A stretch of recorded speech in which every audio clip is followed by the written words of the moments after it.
देते मैया बाबा, माखन तो चख पाता मैं।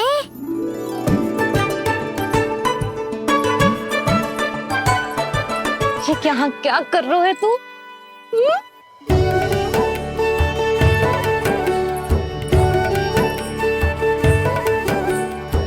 आज ही घुटने के बल चलना सीखो है और आज ही अपनी मैया को दौड़ा दियो तूने। ये जो छोटी छोटी पहियां है ना, इनमें पायल ना बेड़ियां पहनाऊंगी मैं।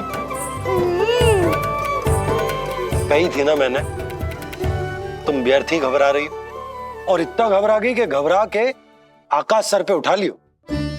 मैंने आकाश सर पे उठा लियो, और वो भी व्यर्थ में। मेरे कहने का अर्थ जे ना है यशोदा, व्यर्थ ना, मैं तो केवल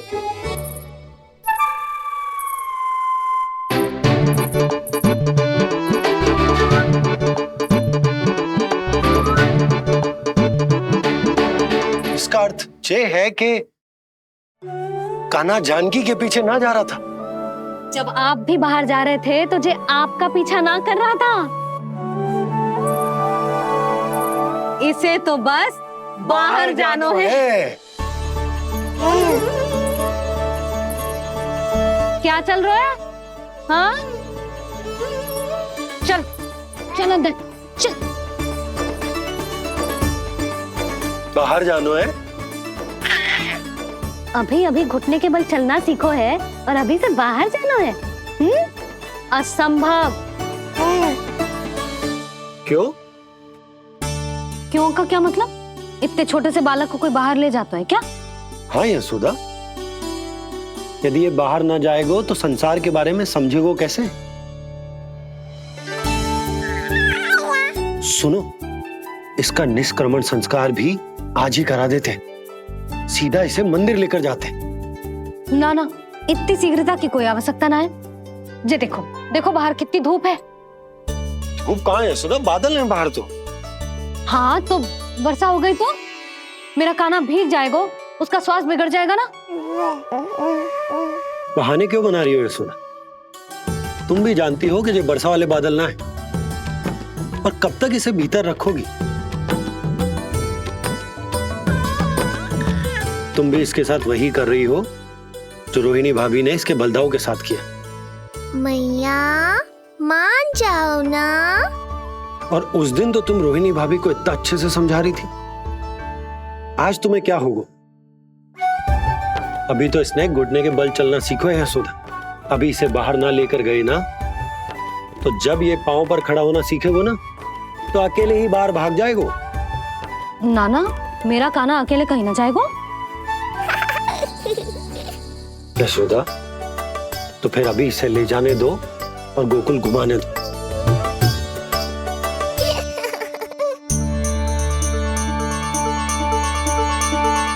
देखा लल्ला, आज्ञा मिल गई।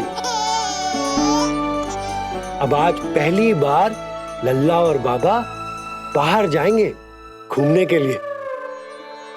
चल, आज बाबा और लल्ला पहली बार बाहर जाएंगे। हाँ, चलो। रुको, आपको क्या लगा था कि मैं लल्ला को अकेले छोड़ दूंगी? जहां जहां कान्हा जाएगा वहां वहां उसकी मैया भी जाएगी। कभी तो नंद और नंद लाला को एक साथ समय बिताने दिया करो। कुछ कही आपने? नहीं। तो बस फिर गौशाला से आरंभ करेंगे, फिर गांव घुमा के मंदिर ले जाएंगे इसे। मैं एक्शन में आई। देखा, अभी तो तेरी मैया मंदिर भी जाने को तैयार ना थी, और अब तुझे पूरा गांव घुमाने के लिए तैयार हो गई। इससे पहले कि इनके मस्तिष्क में कोई नया विचार आ जाए, यहाँ से चले चलो बाबा, शीघ्र चलो। दया कीजिए, दया निदान, क्षमा कर दीजिए। कितनी बार तुझे गर्ग ऋषि के आश्रम भेजा, तू वहाँ कुछ नहीं सुन पाया। गर्ग ऋषि यहाँ आया, तू यहाँ कुछ नहीं सुन पाया। जब तू कोई कार्य करने योग्य ही नहीं तो फिर तेरा क्या? स्मरण करें महाराज, स्मरण करें कि आपको भी एक नाम बार बार सुनाई देता था।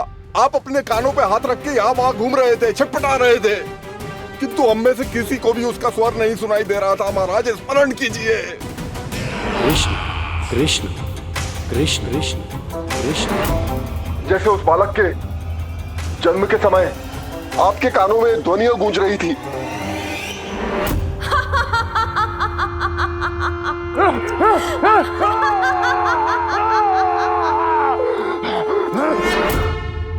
लेकिन हमें वो नहीं सुनाई दिया। ठीक उसी तरह महाराज उस समय मेरे कानों में भी एक शंखनाद गूंज रहा था और उसकी ध्वनि ने मुझे कुछ भी नहीं सुनने दिया। महाराज मुझे लगता है कि ये सब उसी विष्णु की कोई माया है या फिर श्राद्ध के नाम पर ये सब मिलकर कोई योजना बना रहे हैं। महाराज, इस निर्दोष को मारने से क्या होगा? मैंने तो आपसे पहले ही कहा था कि उन दोनों को महल से बाहर मत जाने दीजिए।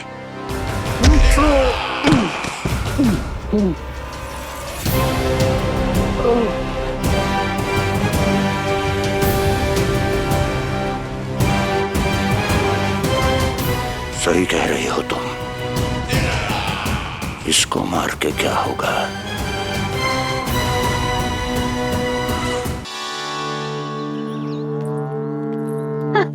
कान्हा, जे देख, जे है रामू, तेरा भैया। और जे है सबला, तेरी मौसी।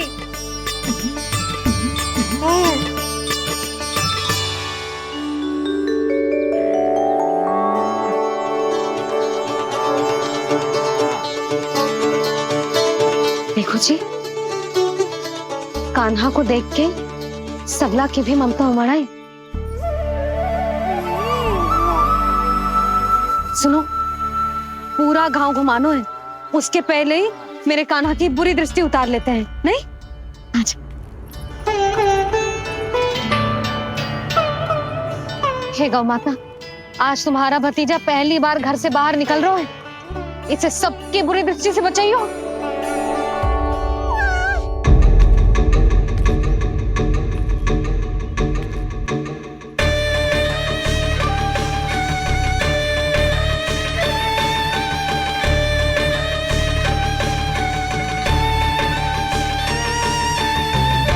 नारायण नारायण।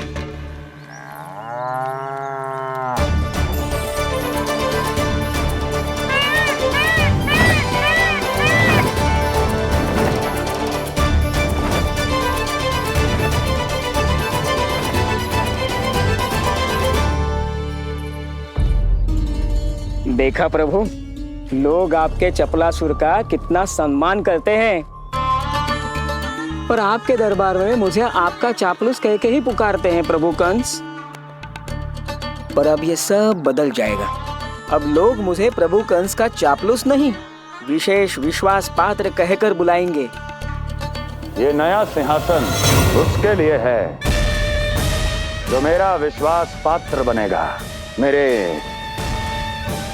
दाहिने हाथ की तरह। इसीलिए तो यहाँ आया हूं मैं, ये देखने कि प्रभु कंस का कार्य करने के लिए सब लोग इतना हिचक क्यों रहे हैं।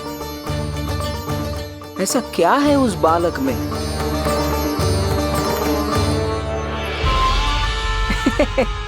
नारायण।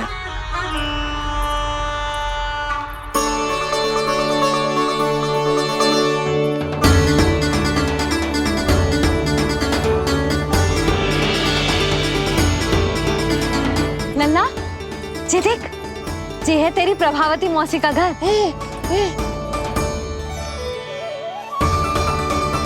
और वो देखो, वो रहा तेरे दाऊ का घर। देख क्या रोए, तेरे दाऊ भी चल रहे हैं हमारे साथ। ये वही है क्या जो चपलासुर से विशेष विश्वास पात्र श्री चपलासुर जी बनने तक की यात्रा में मेरी सहायता करेगा? ताऊ, ताऊ देखो, कान्हा आयो है। कान्हा,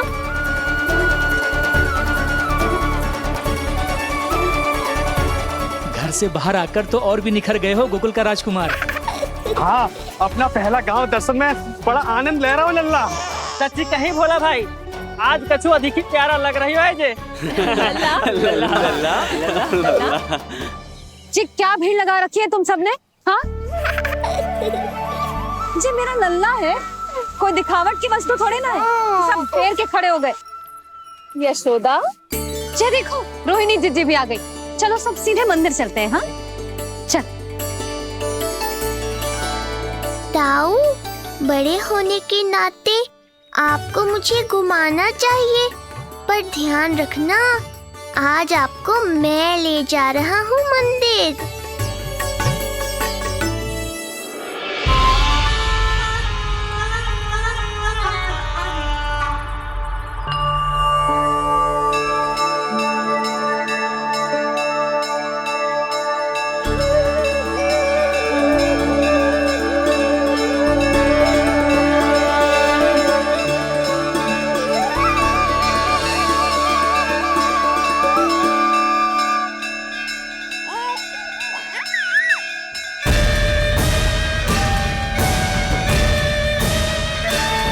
ये कैसे संभव है? ये अवश्य वायु के वेग से ही बच रही होंगी। प्रणाम। आशीर्वाद। आयुष्मान भव।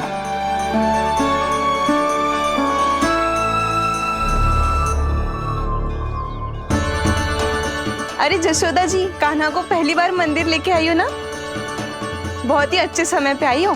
देसी घी का हलवा बनाया मैंने प्रसाद में। इतनी अच्छी सुगंध, हलवा तो स्वादिष्ट लग रहा है। चलो, कुछ तो अच्छा किया सुलक्षणा चाची ने।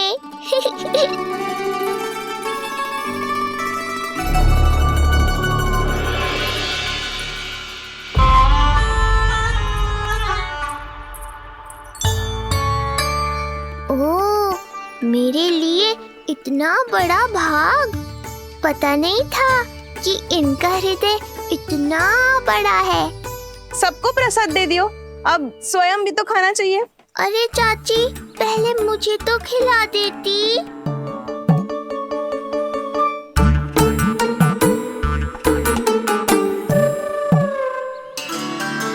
अरे, मैं तो कान्हा को देना भूल ही गई।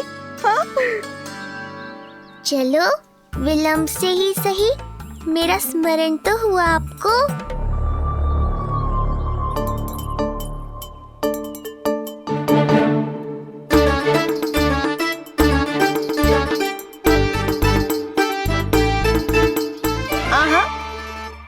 अभी नहीं खाना, तनिक बड़ा हो जाना, फिर खाना जितनी इच्छा हो।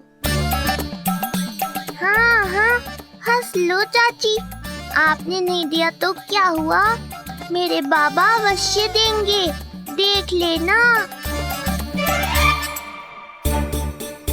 बाबा, मुझे क्यों नहीं खिलाया आपने?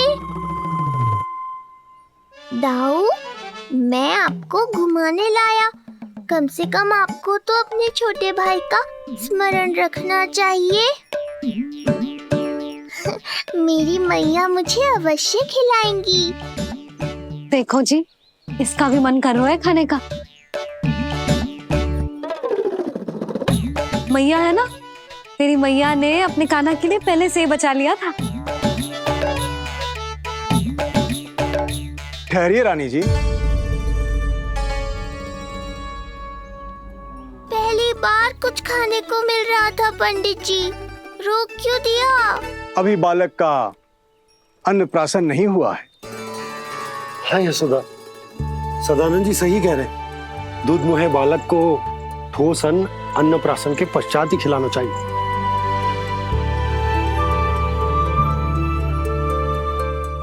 ना लल्ला, तो बस अन्नप्राशन तक रुक जा, उसके बाद तू जो कहेगो ना, तेरी मैया खिलाएगी तुझे। ये तो साधारण सा बालक है, बहुत ही सरलता से मैं उसे अपने मार्ग से हटा दूंगा।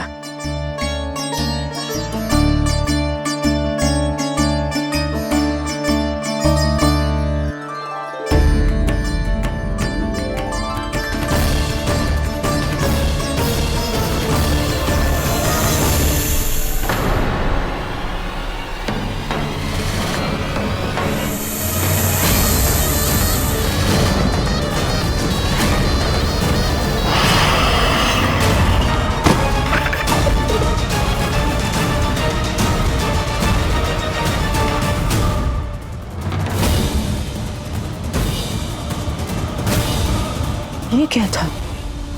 मेरे दाऊ शेषनाग के अवतार हैं चपलासुर। इनके रहते तुम मुझे हानि पहुंचाने का विचार भी मन में लाओगे तो ऐसा ही होगा तुम्हारे साथ।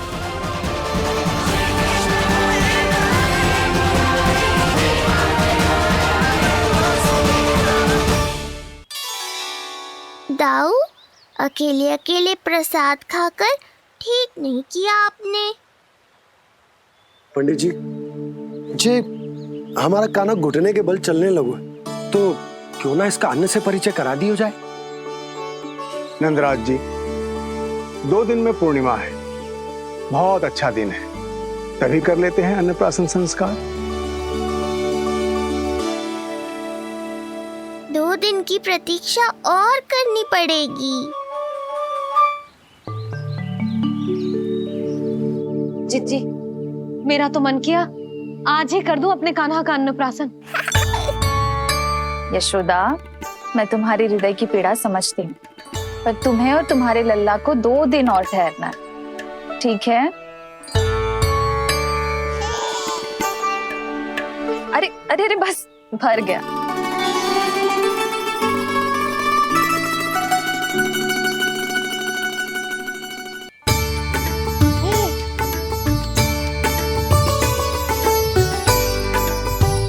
लो जिज्जी।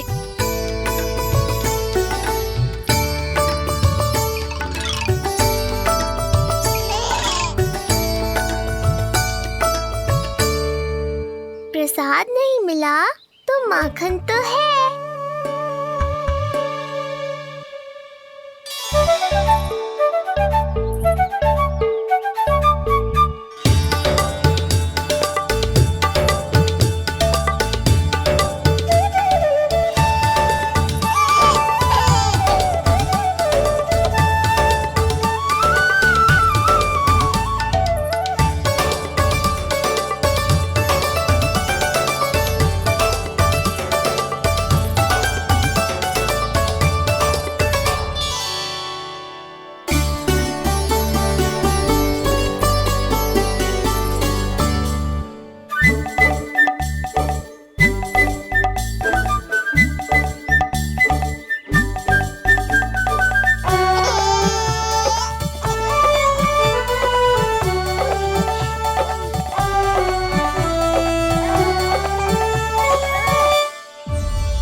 भैया, ये क्या किया?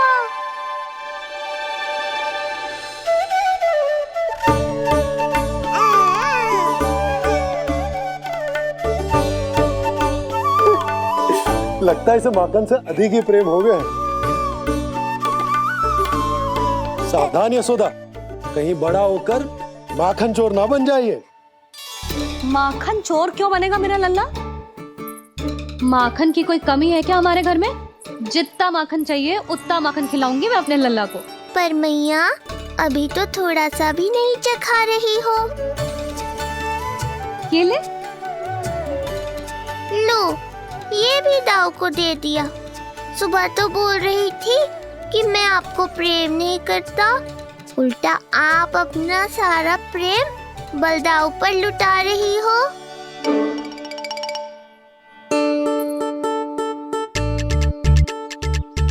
सुनो जी, कान्हा के चारों ओर सिरहाने लगा दो ना, नहीं तो जी फिर से इधर उधर चला ना जाए। अच्छा सुझाव दिया तुमने। अभी लाए।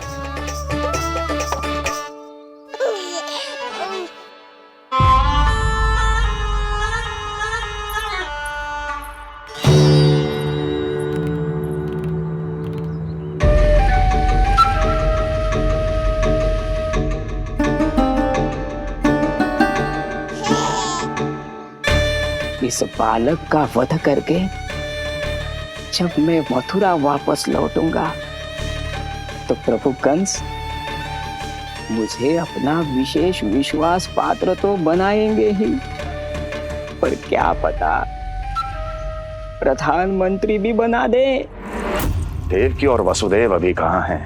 अपनी संतानों के श्राद्ध के लिए ऋषि गर्ग के आश्रम जा रहे हैं। अब आप क्या करने वाले हैं महाराज? एक बार तो मैंने उन्हें प्राण दान दे दिया। बधाई हो कुंवर जी। अपनी पत्नी के प्राण बचाने में आप सफल हुए। दूसरी बार मैं उन्हें दंड देने निकला तो तुमने मुझे रोक दिया। बुद्धि बल का प्रयोग कीजिए स्वामी, शारीरिक बल की आवश्यकता नहीं। किंतु एक ही भूल को बार बार नहीं दोहराएगा कंस।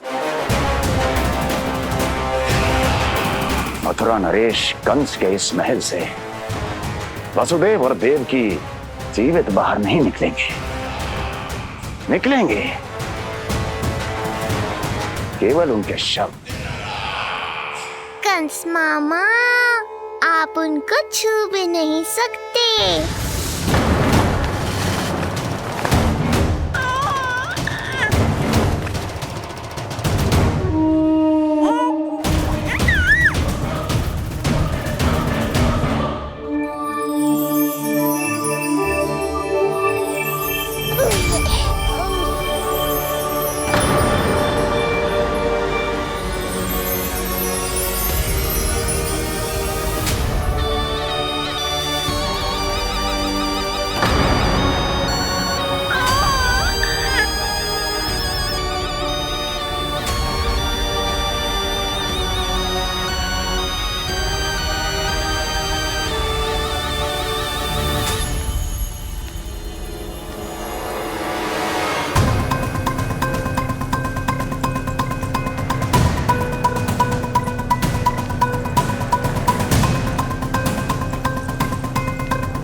क्या हो रहा है?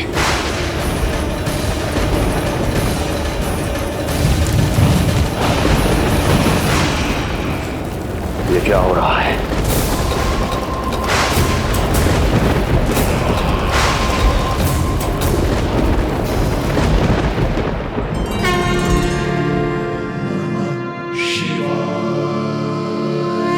क्या हुआ प्रभु?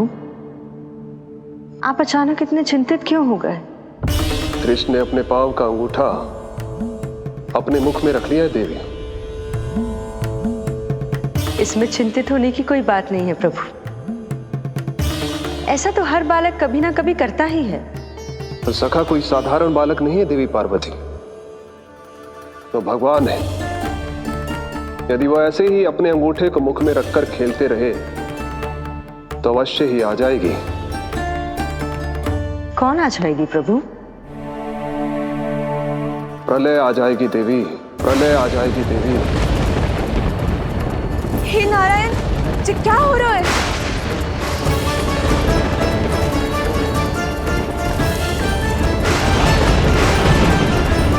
जी ऐसे लग रहा है जैसे दिन में ही रात्रि के समान अंधेरा छा गया हो। लगता है बहुत बड़ी आंधी आने वाली है।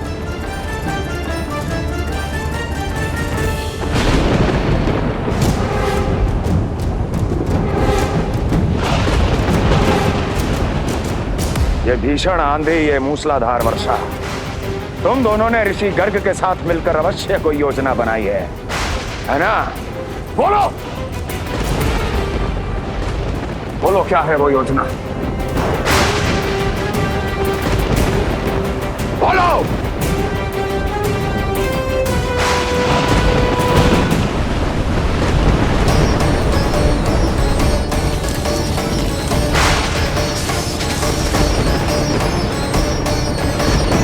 लगता है प्रकृति क्रोध में। मैं जाकर गौशाला संभालता हूँ, कहीं कोई हानि ना हो जाए। तुम बालकों को भीतर ले जाओ।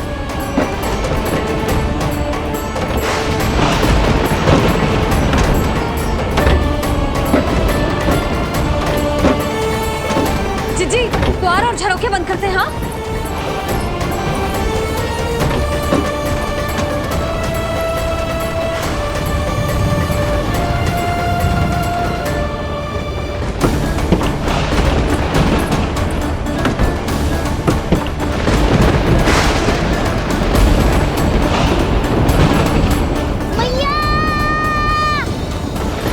लल्ला, चल अंदर चल के खेल।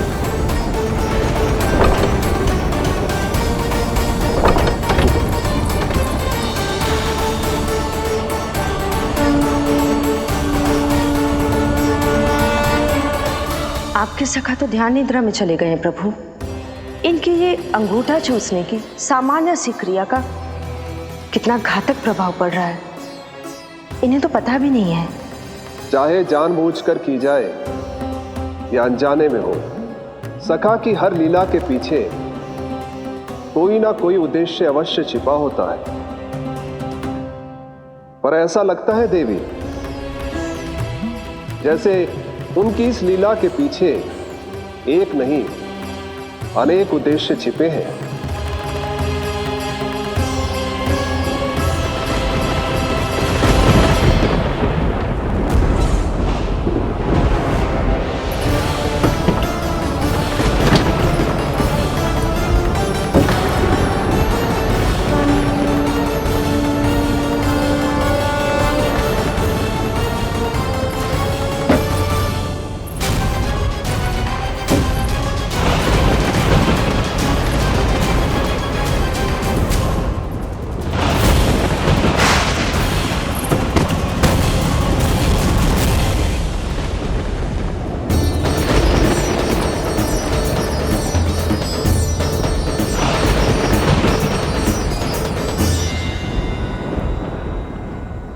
देख रही हो जीजी, प्रसाद ना मिली खाने को, तुझे पाँव का अंगूठा ही चूसने लग गयो। कान्हा, ये क्या कर रहे है? अंगूठा मुंह से निकाल दे लल्ला। अच्छी बात ना है कान्हा। देख कान्हा, तू नींद में है, इसका अर्थ ये ना है कि मैया तुझे अंगूठा चूसने देगी। निकाल अंगूठा मुंह से। आज तो बड़ी शीघ्र इतनी गहरी निद्रा में सो गए हो तू।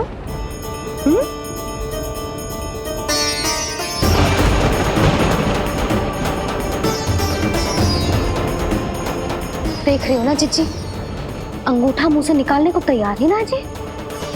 ऐसा क्या आनंद मिल रहा है?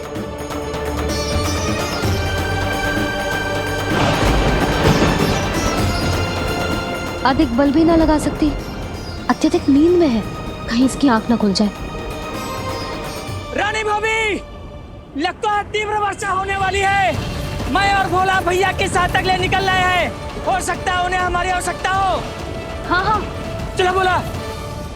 चिच्ची, तीव्र वर्षा आरंभ होने से पहले आप और बरदाऊ निकल जाओ। ठीक है, किंतु तुम भी सतर्क रहना।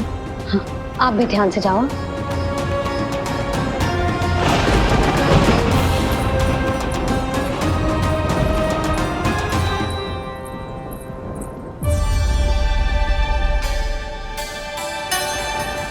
हे नारायण, वस्त्र बाहर सूख रहे हैं और तेरे अन्नप्राशन वाले चावल भी रखे।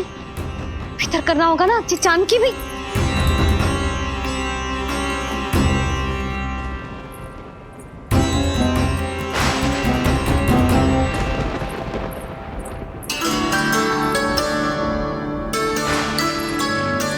लल्ला, वैसे जी बहुत बुरी बात है। अंगूठा मुंह से बाहर निकाल। केवल 2 दिवस में तेरा अन्नप्राशन है, फिर सब खाइयो। तनिक धैर्य रख। गुड़ तो प्रभु, स्वयं कृष्ण की मैया इनका अंगूठा नहीं निकाल पाई, तो अब और कौन निकालेगा? कैसे रुकेगी ये प्रलय? इसका एक ही अर्थ है देवी, अभी लीला समाप्त होने का समय नहीं हुआ। अभी तो कहना तो ये चाहिए कि लीला अभी पूरी तरह से आरंभ ही नहीं हुई है।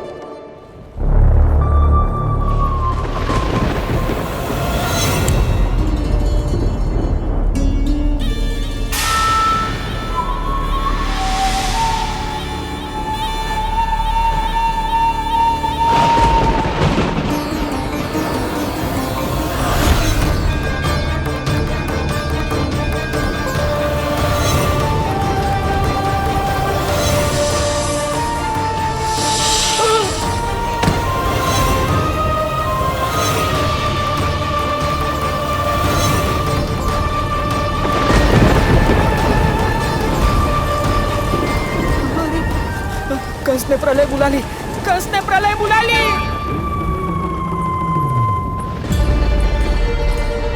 हे नारायण, जे वर्षा तो रुकने वाली ना है। जे गुड़ और गेहूं भीतर रख देती हूँ।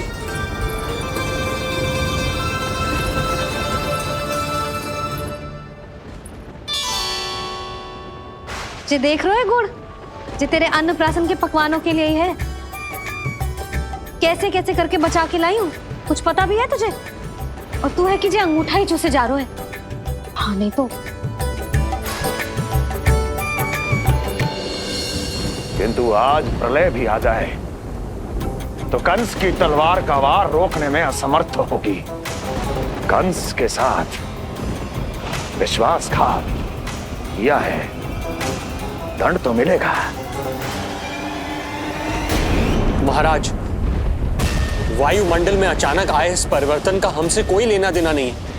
हम तो बस अपनी संतानों के श्राद्ध के लिए जा रहे थे। मूर्ख हूं मैं, मूर्ख हूं मैं। कंस एक मूर्ख है,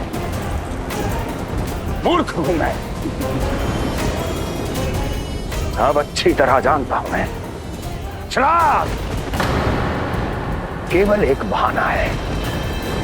किंतु सत्य यह है कि तुम और वो ऋषि गर्ग मिलकर मेरे विरुद्ध एक षड्यंत्र रच रहे हो, और ये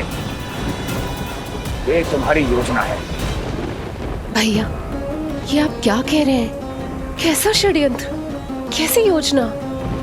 हम तो केवल श्राद्ध के लिए गए थे। बहुत अवसर दिए मैंने तुम दोनों को, किंतु तुमने बार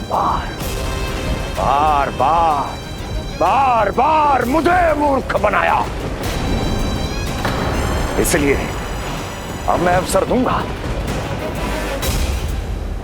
अपनी इस तलवार को।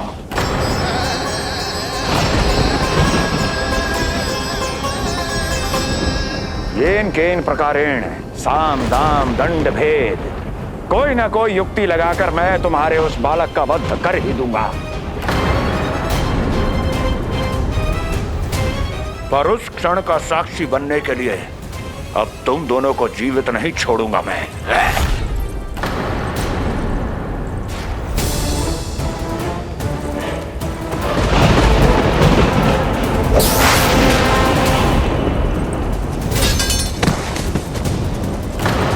स्वामी,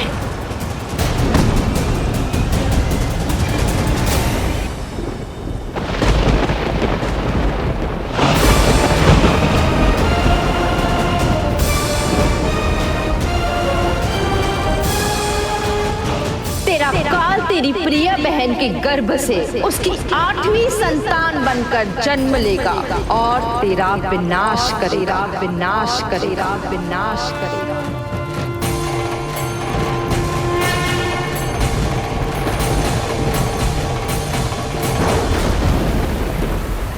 प्रलय आने वाली है, प्रलय आने वाली है, प्रलय आने वाली है।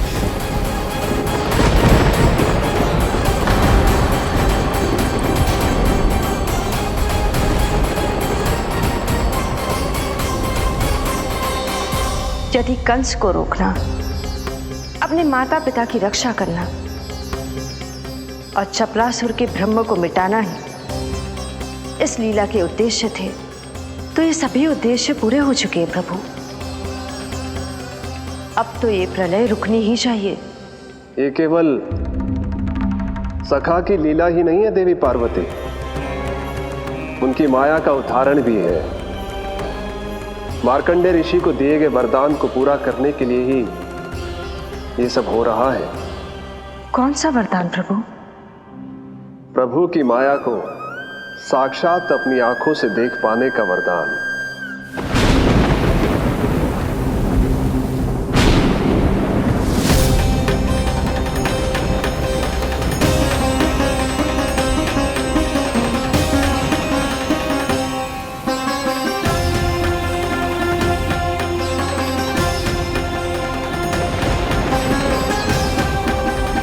हे नारायण, क्या ये प्रलय है?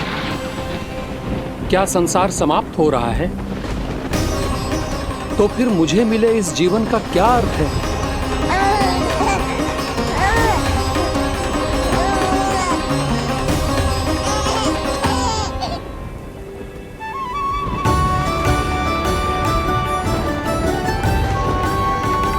ये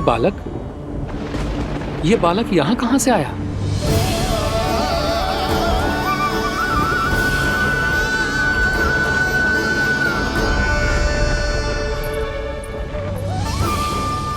सोते हुए कितना निर्दोष लगता है जी। चारों ओर जल ही जल है, सब कुछ प्रलय में नष्ट हो रहा है, किंतु ये कितना निश्चिंत है ये। परंतु ये अद्भुत बालक है कौन?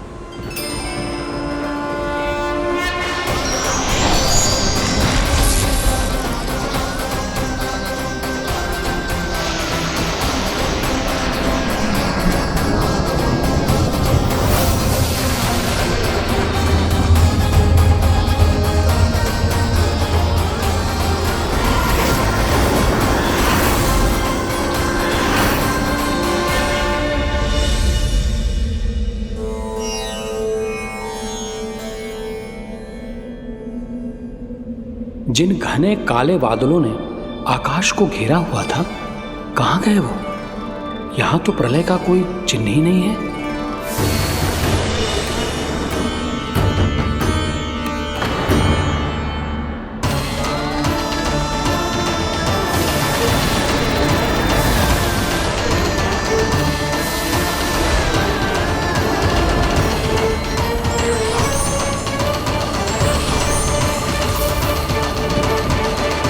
ये आप ही की माया थी ना प्रभु? मुझे इसका साक्षी बनाने के लिए आपका बहुत बहुत धन्यवाद। परंतु इसका अर्थ क्या है प्रभु?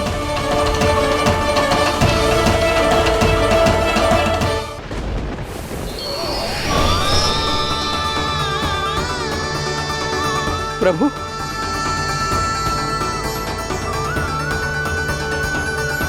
इसका अर्थ ये है कि ये मानव संसार वट वृक्ष पर स्थित है और मानवों का जीवन काल वट वृक्ष के पत्ते पर विश्राम करती एक जल की बूंद के समान होता है। वो बूंद जो किसी भी क्षण नीचे गिर सकती है। आपने तो स्वयं देखा है महर्षि, ये संपूर्ण जगत, ये महाब्रह्मांड मेरे ही भीतर स्थित है। ये उदाहरण है इस बात का कि जो दिखता है उसके कई स्वरूप होते हैं। जो आज आप देख रहे हैं वो पहले भी हो चुका है और आगे भी होगा। सब कुछ एक माया है। प्रलय का होना, जीवन का होना, दुख, सुख, सब एक भ्रम है। ठीक उसी प्रकार जिस प्रकार एक जलाशय में दिखने वाला प्रतिबिंब आपकी वास्तविकता नहीं बल्कि एक भ्रम होता है। इसलिए मनुष्य को सदैव ध्यान रखना चाहिए कि जीवन में कोई भी संकट क्यों ना आए, वो इस प्रलय की तरह केवल एक भ्रम ही होता है। ऐसे समय में जो संकट के सामने झुक जाते हैं या अधर्म का साथ देते हैं, वो स्वयं को उस भ्रम रूपी प्रलय में डुबोकर नष्ट कर लेते हैं।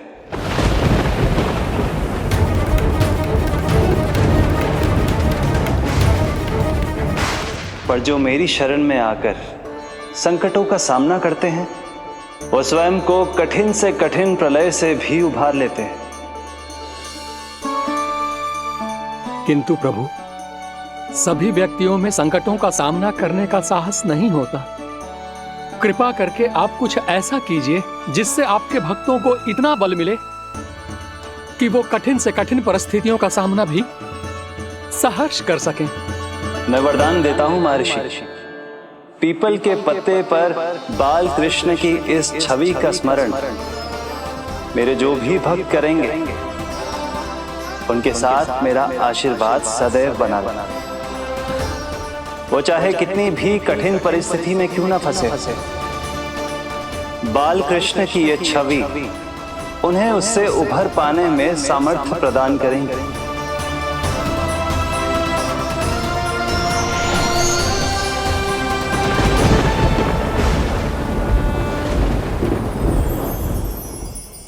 अद्भुत। तो ये कोई साधारण लीला या भ्रम नहीं था, मानव मात्र को नारायण से मिला वरदान था ये। पर अब क्या होगा प्रभु? कैसे रुकेगी ये प्रलय?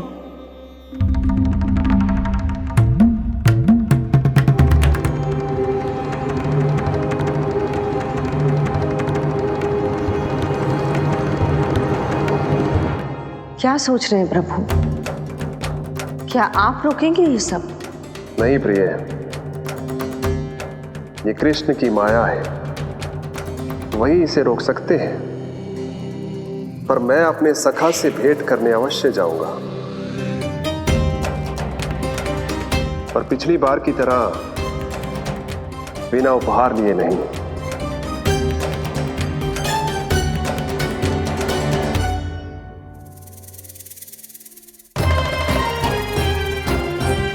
उपहार?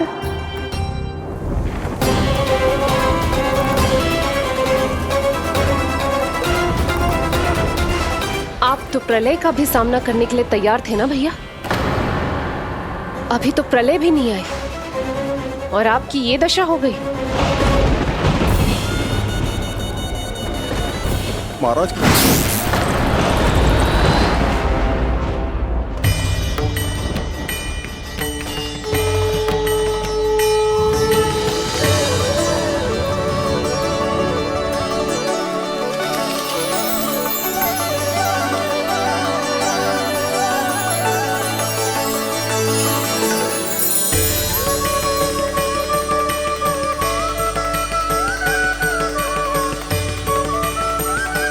महादेव, आप उपहार में ये निष्प्राण वस्तु देंगे अपने सखा को? सही पहचाना देवी, पर उपहार देने से पहले इसे आकार दूंगा मैं, क्योंकि प्राण तो इसमें बाल कृष्ण ही भरेंगे।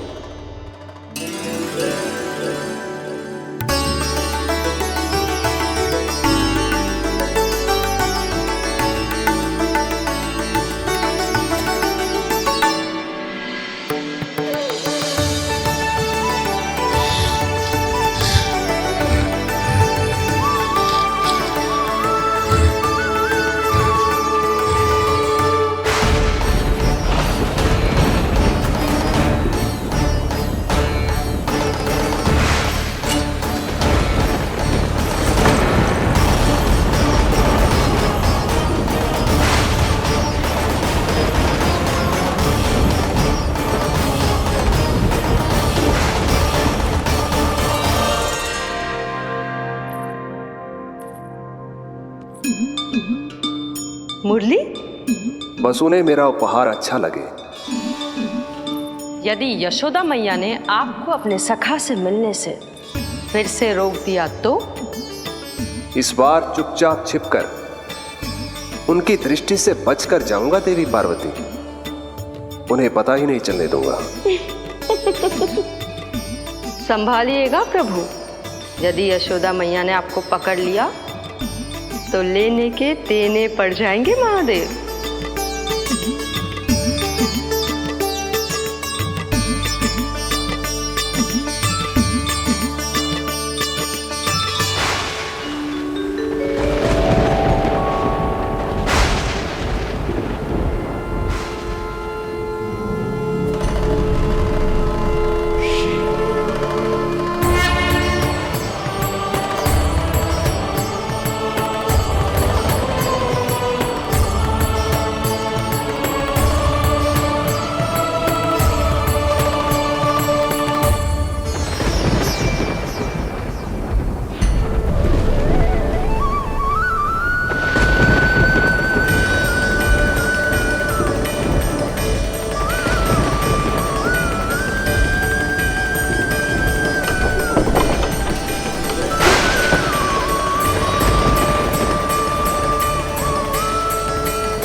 ये रहे चावल।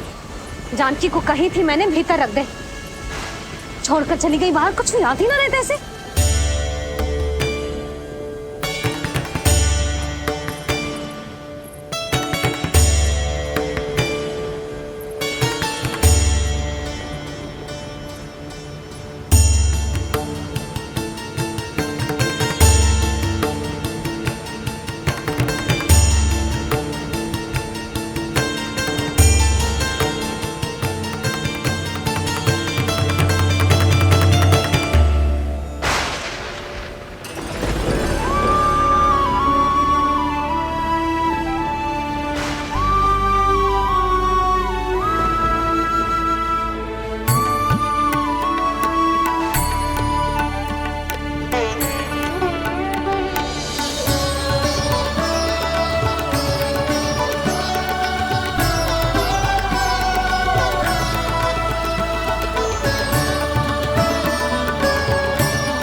कान्हा, अंगूठा निकाल दे लल्ला, नहीं तो रुक जा, मुझे ही अंगूठा निकालना पड़ेगा तेरा। पूरे वस्त्र भीग गए मेरे, कहीं मेरे कारण इसका श्वास ना बिगड़ जाए। वस्त्र बदल के आ रही है मैया।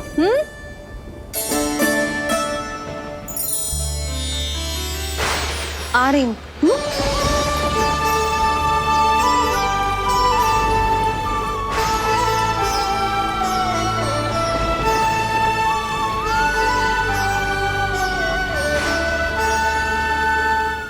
शासन की नींव भय होती है महाराज, और आपका पूरा साम्राज्य भय पर ही टिका हुआ है।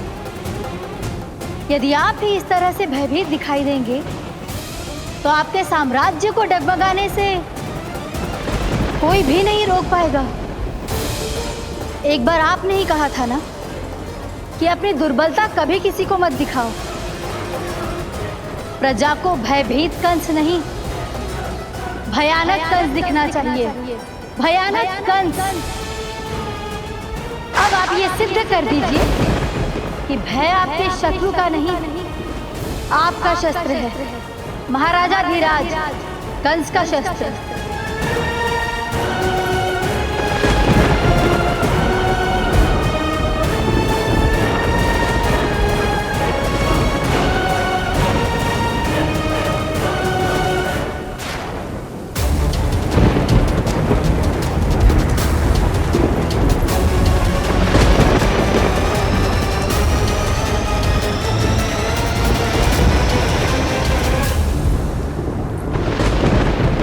उससे क्या भयभीत होना जो स्वयं भयभीत हो, उससे क्या भयभीत होना जो स्वयं भयभीत हो।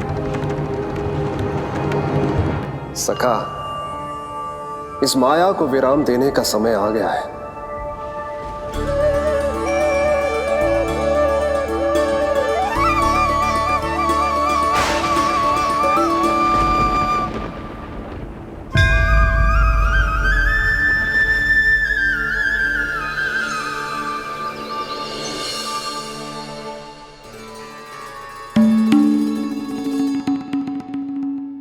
सभी आपके चरण धोकर उसका चरणामृत पीते हैं सखा, और आपने उसी चरण को अपने मुख में रख लिया।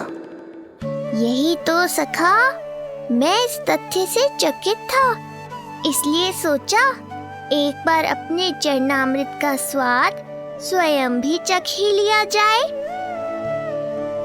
अब जो उपहार लाए हैं वो शीघ्र ही दे दीजिए। मैया ने आपको देख लिया तो आपको तो अनुभव है वो क्या क्या करने में सक्षम है। आपसे कुछ भी छुपाया नहीं जा सकता सखा।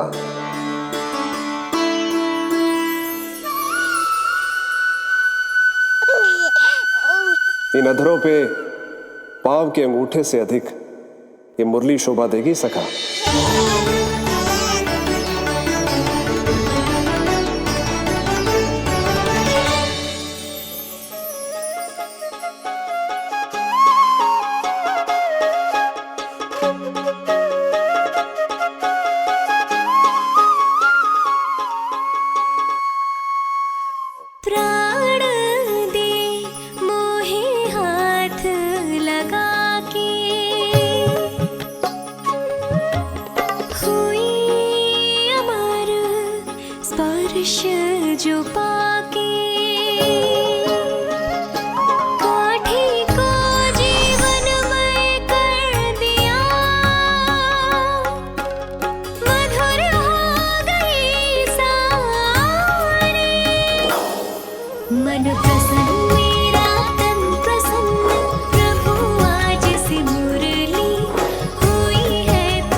तुम्हारी भक्ति ने मेरा मन जीत लिया है मुरली।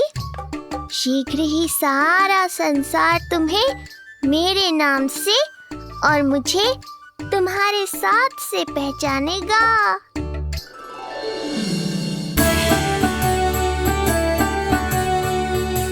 प्रभु, मेरे प्रभु, इस अनमोल भेंट के लिए आपका बहुत बहुत धन्यवाद सखा।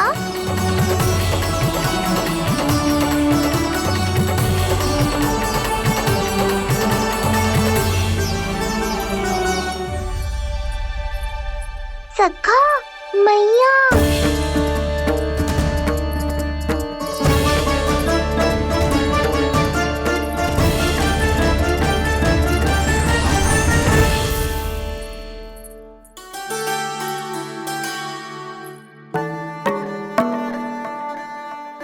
अच्छा जी, तो तूने अपना अंगूठा मुंह से निकाल ही दियो। बड़ा उपकार कियो अपनी मैया पे।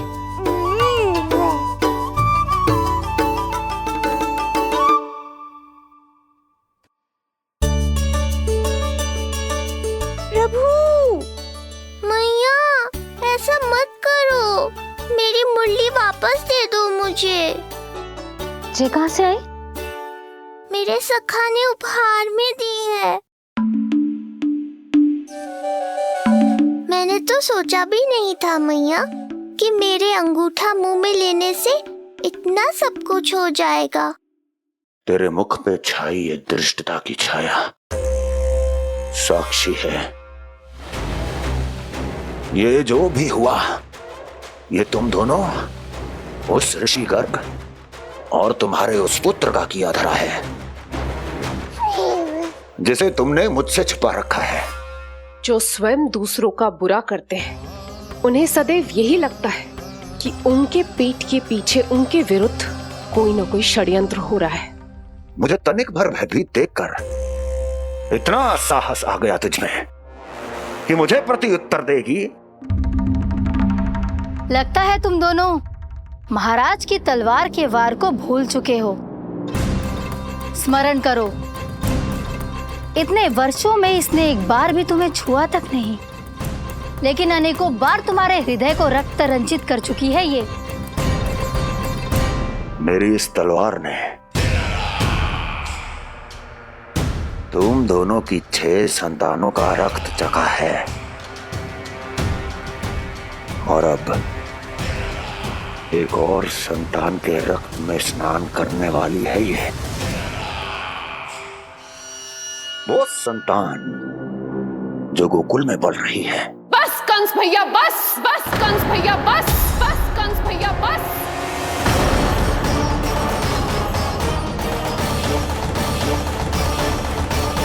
इतना दुस्साहस! तू मुझसे ऊंचे स्वर में बात करेगी अपने बड़े भाई के सामने? बड़े भाई जैसे कौन से कर्म किए हैं आपने? और अब जो कुकर्म करने की आप सोच रहे हैं, उसमें भी असफल होंगे आप। देवकी, नहीं स्वामी, आज मत रोकिए मुझे। बहुत सह चुके हैं हम, बहुत मौन रह लिए, परंतु आज इन्हें सत्य का पता चलना ही चाहिए। भैया, आपको क्या लगता है आप बहुत शक्तिशाली हैं, तो अपना भाग्य बदल सकते हैं? आप भगवान विष्णु का सामना कर सकते हैं। ये भ्रम राक्षस राज रावण को भी था, और यही भ्रम स्वयं को भगवान समझने वाले हिरण्यकश्यप को भी था। पर ना रावण के 10 शीश बचे और ना ही हिरण्यकश्यप का अस्तित्व। पेट चीर के उनके प्राण निकाल लिए थे भगवान ने। तो सोचिए भैया, आपकी क्या दशा करेंगे वो? मैं आज तक ये बात समझ नहीं पाई कि ये आपका अभिमान है या अज्ञान, जो आप भगवान विष्णु का सामना करने चले हैं। देवकी! इस क्रोध का आप कोई लाभ नहीं है भैया। अब तक मैं व्यर्थ ही आपसे भयभीत होती रही, परंतु अब और नहीं। जब हमारी रक्षा स्वयं भगवान विष्णु कर रहे हैं, तो फिर आपसे कैसा भय, जब हमारी रक्षा स्वयं भगवान विष्णु कर रहे, तो फिर आपसे कैसा भय? तू क्यों मुस्कुरा रहा है? अब जे मत ही सोचना कि मैया फिर से अंगूठा चूसने देगी तुझे। अब उसकी आवश्यकता ही नहीं पड़ेगी मैया।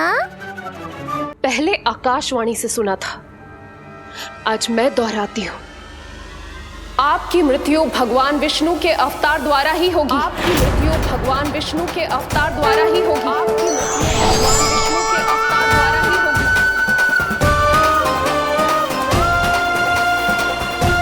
भले ही वो कहीं भी क्यों ना हो।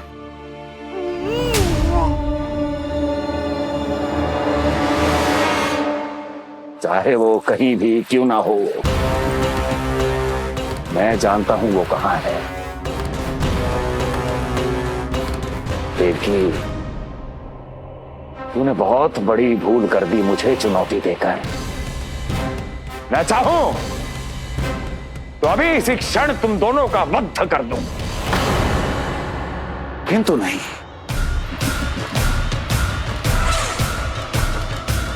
तुम्हें श्राद्ध करना बहुत प्रिय है ना? तो ठीक है, तो अब मैं तुम दोनों का वध तभी करूंगा जब तुम दोनों अपनी 8 संतानों का श्राद्ध एक साथ कर चुके होगे।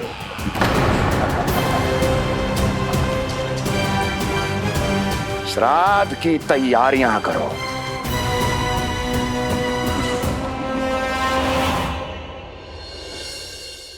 मैया अन्नपूर्णा की कृपा से आज अन्नप्राशन के सभी कर्मकांड अच्छे से हो जाए, भोजन स्वादिष्ट बने और मेरे कान्हा को प्रिय लगे। बस इतना आशीर्वाद दे दो तुलसी मैया। मैया, कहीं उसे ऐसा ना लगे कि उसकी मैया को अच्छा भोजन बनाना आता ही ना है।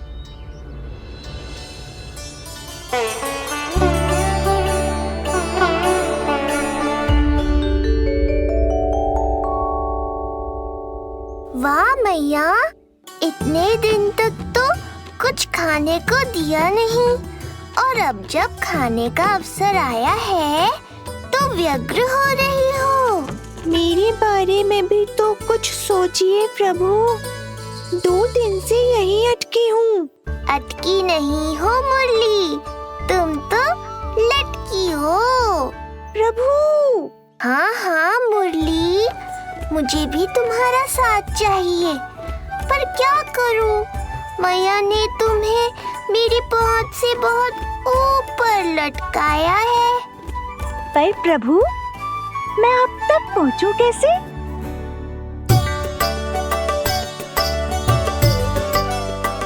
प्रभु, सोचिए मत, कुछ करिए।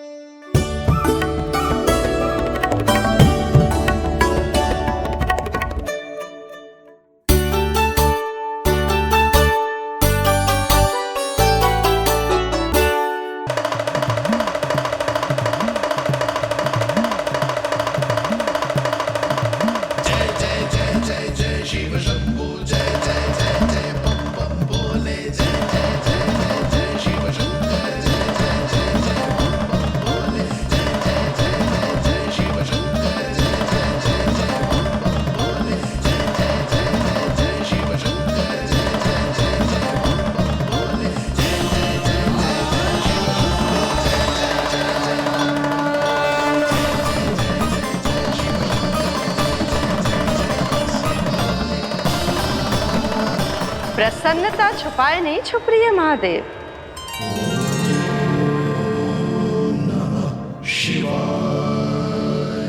सखा के दर्शन हो और मन आनंद में नृत्य ना करे, ऐसा कैसे हो सकता है देवी? ऐसा दुर्लभ अवसर वो भी बार बार सबको थोड़ी ही मिलता है। मुझे चिढ़ाने का प्रयास सफल नहीं होगा महादेव। आपके सखा से फिर से भेंट करने मैं भी शीघ्र ही जाऊंगी, बल्कि मैं तो उन्हें अपने हाथों से भोग भी खिलाऊंगी।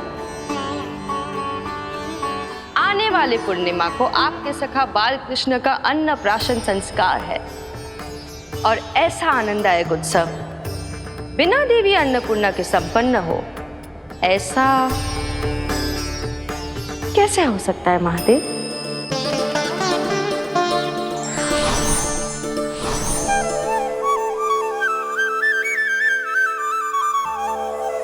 प्रभु, 2 दिन से यहीं अटकी हूँ।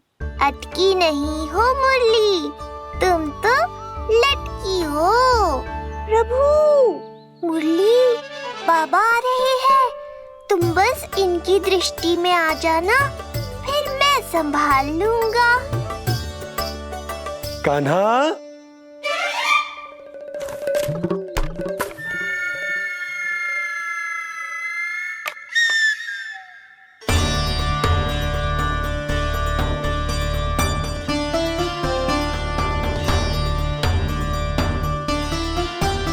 ये कहां से आई?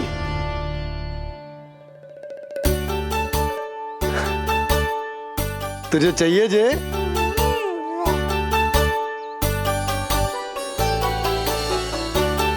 इतनी आसानी से इच्छा पूरी ना होगी तेरी कान्हा। तुझे वचन देना पड़ेगा कि बड़ा होते ही तुझे बांसुरी अपने बाबा को बजा कर सुनाएगो। बोल, देखो वचन सुनाएगो ना? आपकी हर इच्छा पूरी करना मेरा कर्तव्य है बाबा। आप बस मुरली दो तो एक बार। नंदा जी, मैं जाके पंडित सदानंद जी को लिवा ले आऊं? ना ना, उन्हें लिवाने तो मैं स्वयं जाऊंगा। जाना पड़ेगा लल्ला, तेरे अन्नप्राशन की तैयारी जो करनी है। आता हूं मैं। हाँ? अभी है। बाबा भी मुझे आपसे मिलाए बिना ही चले गए। चिंता मत करो मुरली, इतनी निकट आ गई हो तो अब मिलन भी शीघ्र ही होगा। नहीं,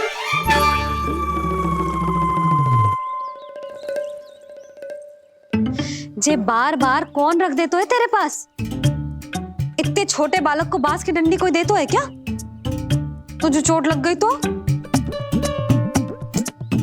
तू दुखी मत हो लल्ला, तेरे खेलने के लिए कछुआ और ले आएगी तेरी मैया।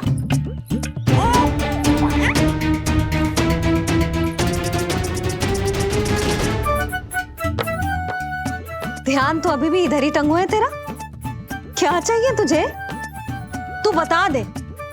मुरली के माखन? दोनों।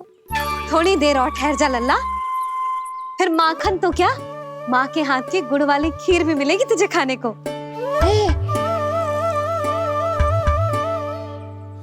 और तुझे अच्छी तो लगेगी ना?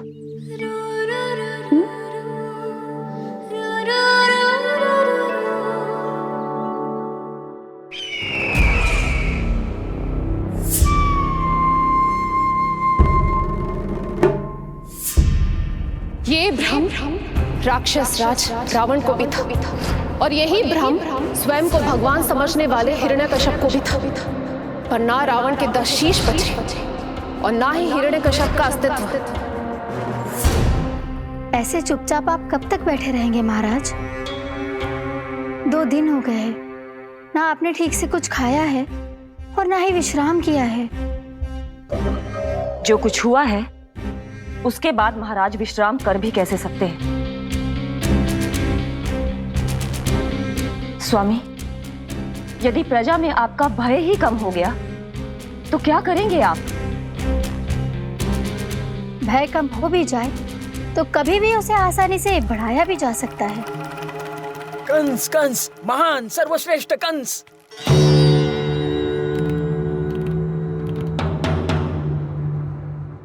अनुचित समय पर अनुचित कक्ष में आ गया क्या मैं? स्वामी, आप इन सब से कहिए कि किसी योग्य योद्धा को ढूंढे। ये सब के सब अयोग्य हैं। आज तक एक ऐसा योद्धा नहीं खोज सके जो मेरा ये छोटा सा कार्य कर सके। पर कोई ना कोई तो अवश्य होगा महाराज, जो बिना किसी प्रश्न या शंका के आपकी हर आज्ञा मानेगा।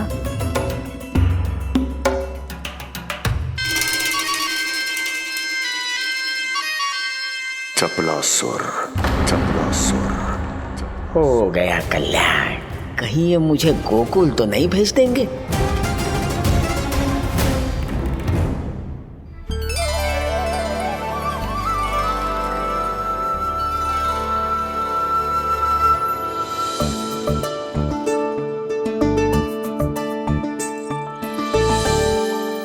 इन सब का कार्य समाप्त होने को है, मैंने अब तक आरंभ भी ना किया है।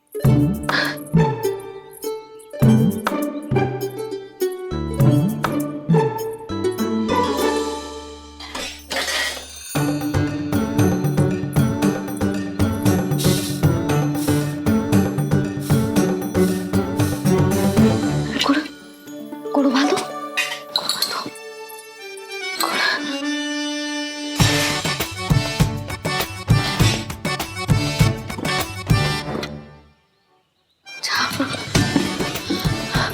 ना, पहले दूध गर्म। पहले क्या करूं? ये क्या होगा वो मुझे कुछ समझ में ना आ रहा है। इतना बुरा भी भोजन ना बनाती मैं।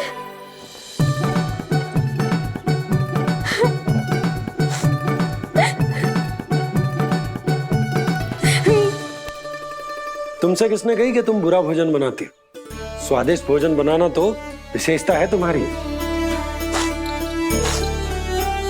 अब तक केवल आपके लिए बनाओ मैंने, और आप तो चाहे जैसा भी बना दो सदैव अच्छा ही कहते हो। सच्ची बात तुझे है कि इतने छोटे बालक का भोजन कैसे बनता है, क्या बनता है, कुछ पता ना है मुझे। अब आप ही समझाओ बाबा। मैया चाहे जो बनाए, पुत्र प्रेम से ही खाएगा। यशोदा, जो तुम बनाओगी वो कान्हा पहली बार ही चखेगो, और जो वो चखेगो वैसा ही स्वाद विकसित हो जाएगा। पर यदि खीर में मुझसे गुड़ तनिक अधिक या कम पड़ गो और कान्हा को अच्छा न लगो तो, या फिर चावल ठीक से ना पके और मेरे लल्ला का पेट बिगड़ गो तो? ना ना, मुझसे ना बनेगा आज का भोजन। मैं ऐसा करती हूँ, जानकी से कहती हूँ। ना ना ना ना, प्रभावती ठीक रहेगी इस कार्य के लिए। उसे तो अनुभव भी है कि बालकों को भोजन कैसे बनाता है। मैं उसे बुलाती हूँ। यशोदा, किसी और से भोजन बनवाओगी अपने कान्हा के लिए, वो भी आज के इतने महत्वपूर्ण दिन पर? चिंता मत करो बाबा, माँ स्वयं आ गई हमारी सहायता करने।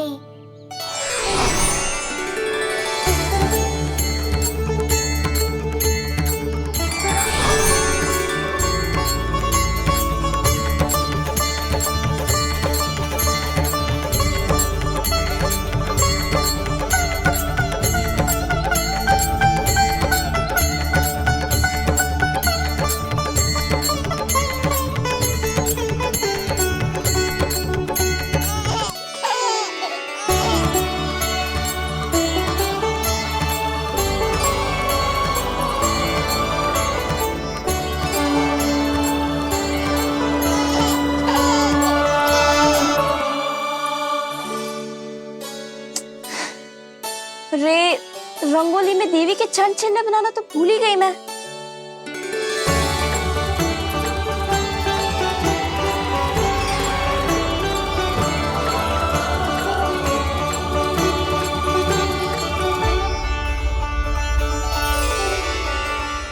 देवी के चरण चिन्ह यहाँ कैसे आए? आप बिल्कुल सही समय पर आई हैं माँ। मैया को आपकी आवश्यकता है। अपनी कुशलता पर शंका करना भिन्न बात, पर क्या तुम्हें देवी अन्नपूर्णा पर भी विश्वास ना है? मैया अन्नपूर्णा पर तो अखंड विश्वास है मुझे, किंतु आज अपने ही हाथों पर अपनी योग्यता पर विश्वास ना हो रहा है। हर मैया में देवी अन्नपूर्णा बसती है।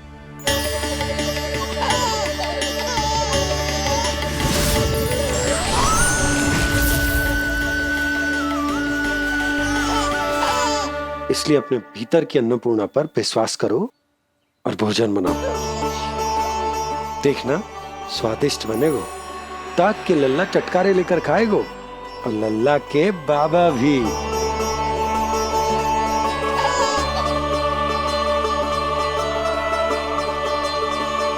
आप खड़े क्यों हो? आप जाओ, मुझे मेरे कान्हा के लिए भोजन बनाने दो। अब आप व्यवधान मत डालो, जाओ यहाँ से। अच्छा जी। हाँ जाओ।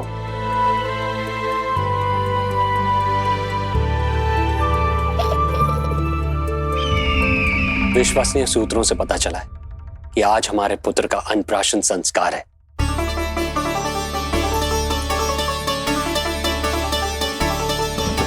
देवकी, ये क्या कर रही हो? स्वामी, उत्सव आयोजित नहीं कर सकती, संस्कार की साक्षी नहीं बन सकती, पर श्री नारायण के चरणों में बैठकर अपनी प्रसन्नता तो बांट सकती हूँ ना। देवकी, इस समय बहुत से प्रहरी आते जाते हैं, किसी ने देख लिया तो? अब मुझे किसी का भय नहीं है स्वामी, न कंस के सैनिकों का, न स्वयं दुष्ट कंस का।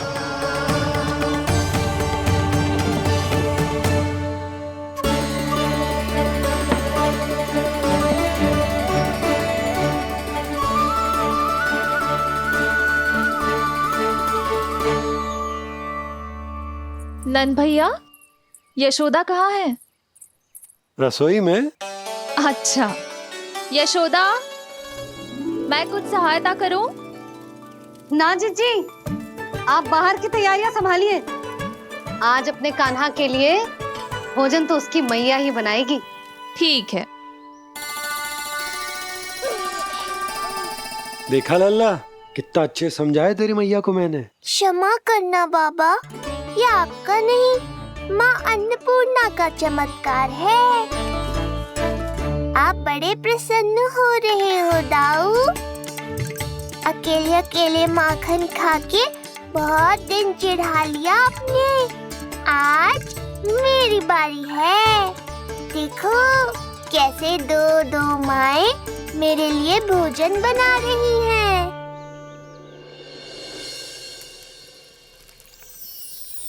मुख पे हर्ष, हाथ में कड़छी,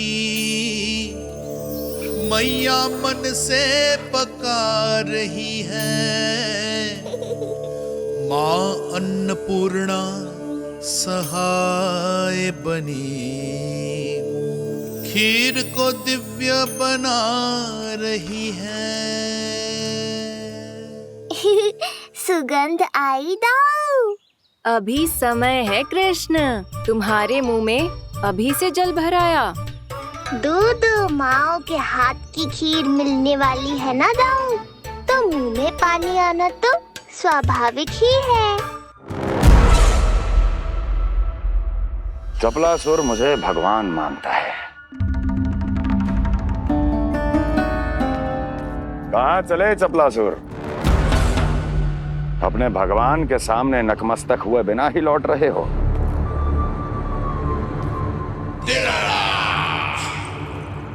प्रभु, मेरे स्वामी, मेरे भाग्य विधाता।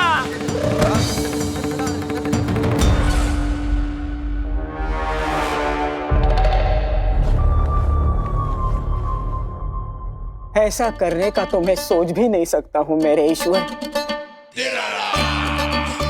यहाँ गंभीर मंत्रणा चल रही थी, इसमें व्यवधान नहीं डालना चाहता था, बस इसीलिए। और सत्य कहूं तो आपके मुख से अपना नाम सुन के मैं धन्य हुआ मेरे प्रभु। और अब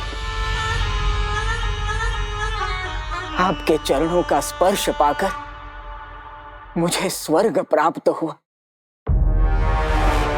अरे किंतु मैं आपको भोग चढ़ाना तो भूल ही गया।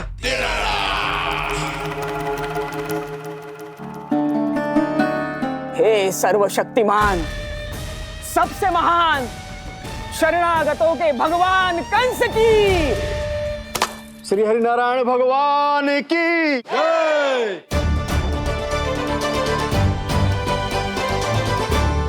प्रभु श्री नारायण को भोग लग गया है, अब अन्नप्राशन की रीति आरंभ की जा सकती है। इसी क्षण की तो प्रतीक्षा थी कब से, पर मैया कहाँ है और कहाँ है उनके पकाए पकवान? नंद भैया, आपने यशोदा को कहीं देखा? रसोई घर में भी नहीं है। उसे तो सबसे पहले यहाँ होना चाहिए था, पता नहीं कहाँ चली गई। मैं देख तो।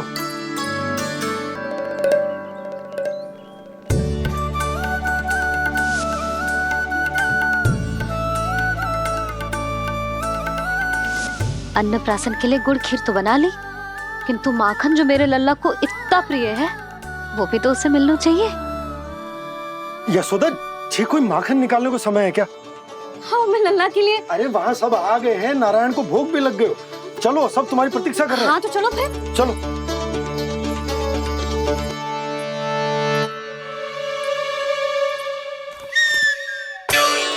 मुझे भी देखना है अपने प्रभु का अन्नप्राशन।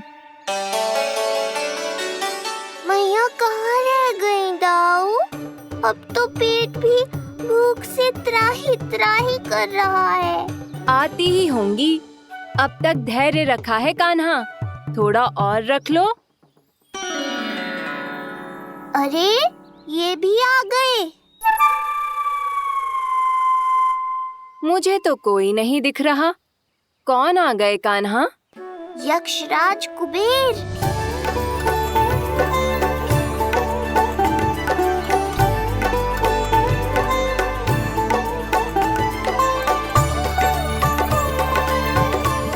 प्रणाम प्रभु। महाराज कुबेर, आप यहाँ? कैसे ना आता प्रभु, आज आपका अन्नप्राशन संस्कार है। अन्न समृद्धि का प्रतीक है और समृद्धि मुझसे संबंधित है, इसलिए मुझे तो आज आना ही था। आपका स्वागत है, पर कुछ भी ऐसा मत कीजिएगा जिससे गोकुल वासियों को या मेरी मैया को मेरे विष्णु अवतार होने का सत्य पता चल जाए। मैं ध्यान रखूंगा प्रभु। बस एक कोने में रहकर इस परम उत्सव का साक्षी बनूंगा और फिर चुपचाप चला जाऊंगा।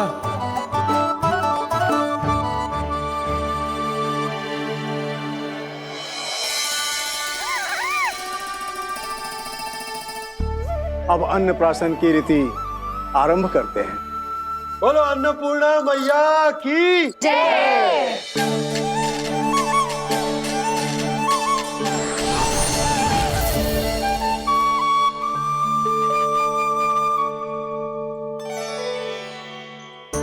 किसी का पाँव पड़ेगा तो टूट जाएगी ये।